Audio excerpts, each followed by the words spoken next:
नमस्कार दोस्तों, राधे राधे, जय श्री कृष्ण। आज हम सुनने जा रहे हैं जेठ मास महात्म्य अध्याय 13। जैसे मनुष्यगण कलयुग में गुप्त और सतयुग में प्रत्यक्ष सब देवता जेठ मास में स्नान करने के लिए आते हैं। इन दिनों जेठ मास में प्रयाग में स्नान करने से जो फल मिलता है वह ईश्वर ही कह सकता है। मनुष्य में कहने की शक्ति नहीं है। हजारों अश्वमेघ यज्ञ करने से भी यह फल प्राप्त नहीं होता। पूर्व समय में कांचन मालिनी ने इस स्नान का फल राक्षस को दिया था और वह पापी मुक्त हो गया था, जिससे कार्तिकेय कहने लगा कि हे भगवान, वह राक्षस कौन था और कांचन मालिनी कौन थी? उसने अपना धर्म कैसे दिया और उनका साथ कैसे हुआ?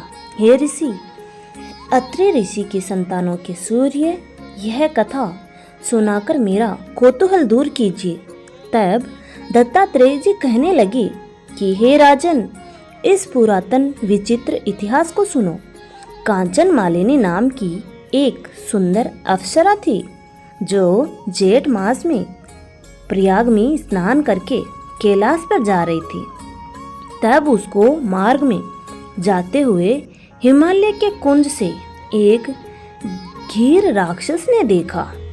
उस सोने जैसी तेज वाली, सुंदर कटी वाली, बड़े बड़े नेत्रों वाली, चंद्रमुखी सुंदर केस और पीन पयोधर वाली सुंदर अप्सरा को देखकर उस राक्षस ने कहा कि हे सुंदरी कमल नयनी, तुम कौन हो और कहाँ से आ रही हो? तुम्हारे वस्त्र और वेणी भीगी हुई क्यों है? तुम आकाश मार्ग से कहाँ जाती हो और किस पुण्य के प्रताप से तुम्हारा शरीर ऐसा तेजस्वी और रूप ऐसा मनोहर है? तुम्हारे गीले वस्त्र से मेरे मस्तक पर गिरे हुए एक बूंद जल से मेरे क्रूर मन को एकदम शांति प्राप्त हो गई है। इसका क्या कारण है? तुम बड़ी शीलवती प्रतीत होती हो। इसका कारण मुझसे कहिए।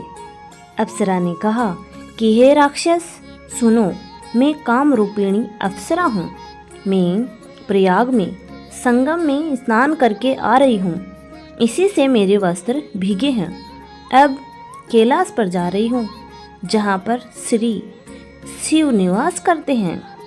त्रिवेणी के जल से मेरी सब क्रूरता दूर हो गई, जिसके पुण्य के प्रभाव से मैं इतनी सुंदर और पार्वती जी की प्रिय सखी हुई। जो आश्चर्य देने वाला उदाहरण मुझसे ब्रह्मा जी ने कहा था सो सुनो। मैं कलिंग देश के राजा की वेश्या थी। रूप, लावण्य और सुंदरता में अपूर्व थी। मेरी सुंदरता पर सारा नगर मोहित था और मैंने अनेकों प्रकार के भोग भोगे। अनेक प्रकार के वस्त्र और आभूषणों की घर में कोई कमी नहीं थी। कई कामी पुरुष आपस में स्पर्धा ही से मृत्यु को प्राप्त हो गए। इस तरह उस नगर में बड़ी सुंदरता से यौवन व्यतीत हुआ और मैं वृद्धावस्था को प्राप्त हो गई। तब मेरे मन में विचार उत्पन्न हुआ कि मैंने अपनी सारी आयु में ही पापों में ही व्यतीत कर दी। धर्म का तो कोई कार्य नहीं किया, ना दान, तप, यज्ञ आदि नहीं किया। शिव जी या दुर्गा जी की आराधना भी नहीं की, न कभी भगवान विष्णु का पूजन किया। इस प्रकार अशांत चित्त से मैंने एक ब्राह्मण की शरण ली, जो वेदों का ज्ञाता और ब्रह्मनिष्ठ था। मैंने उनसे पूछा कि मेरा निस्तार किस प्रकार हो सकता है।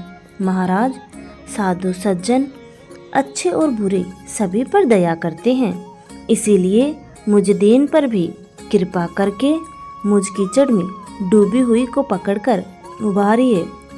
क्षीर सागर क्या इस हंस को ही दूध देता है, बतख को नहीं देता? तब वह ब्राह्मण राजा का पुरोहित इन सब बातों को सुनकर मुझ पर दया करके कहने लगा कि तू ब्रह्मा के क्षेत्र प्रयाग में जाकर जेठ मास में त्रिवेणी संगम में स्नान कर, परंतु मन में अशुभ क्रिया का विचार नहीं करना। पापों के नाश के लिए महर्षियों ने तीर्थ स्नान से अधिक और कोई प्रायश्चित नहीं बतलाया। प्रयाग में स्नान करने से तू अवश्य पवित्र होकर स्वर्ग को जाएगी। हे भामिनी, पुराने समय में गौतम ऋषि की स्त्री को देखकर इंद्र ने काम के वशीभूत होकर कपट वेश में उससे भोग किया था। इसीलिए ऋषि द्वारा श्राप दिया गया और उसका शरीर अत्यंत लज्जायुक्त हो हजारों भागों वाला हो गया था। तब इंद्र नीचा मुंह करके अपने पाप कर्म की बुराई कराने लगा।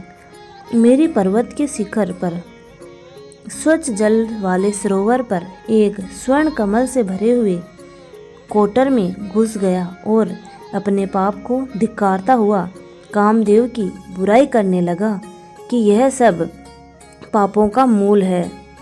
इसके ही वशीभूत होकर मनुष्य नरक में जाते हैं और अपने धर्म, कीर्ति, यश और धैर्य का नाश करते हैं। इंद्र ऐसा सोच रहा था, सो इंद्र के बिना सारा देवलोक शोभाहीन हो गया। तब देवता, गंधर्व, किन्नर, लोकापाल इंद्राणी के सहित बृहस्पति जी से जाकर पूछने लगे कि महाराज, इंद्र के न रहने से स्वर्ग ऐसा शोभाहीन हो गया है जैसे सतपुत्र के बिना श्रेष्ठ कुल।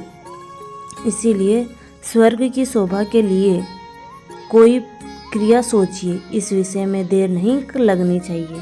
तब बृहस्पति जी की कहने लगे कि इंद्र ने बिना सोचे विचारे जो कर्म किया है उसका फल भोग रहा है, सो वह कहाँ है, मैं यह सब जानता हूँ। फिर गुरुजी ने सबको साथ लेकर स्वर्ण कमलों से युक्त बड़े सरोवर में इंद्र को देखा। उसके साथ मुख मलिन और आंखें बंद थी। तब इंद्र ने बृहस्पति जी के चरणों को पकड़कर कहा कि इस पाप से उद्धार करके आप मेरी रक्षा कीजिए।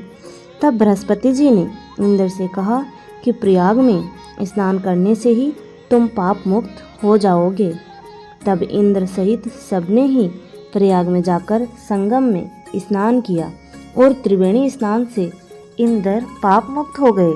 तब बृहस्पति जी ने इंद्र को वरदान दिया कि तुम्हारे शरीर में जितने भग है सब नेत्र हो जाएं। तब इंद्र ब्रह्मांड के वर से 1000 नेत्रों से ऐसा सुशोभित हुआ जैसे मानसरोवर में कमल शोभायमान होता है। धन्यवाद दोस्तों, यहाँ तक बने रहने के लिए। आशा करती हूँ आपको मेरी दी हुई जानकारी पसंद आती होगी। ऐसी ही जानकारी प्राप्त करने के लिए आप हमारे चैनल को लाइक, शेयर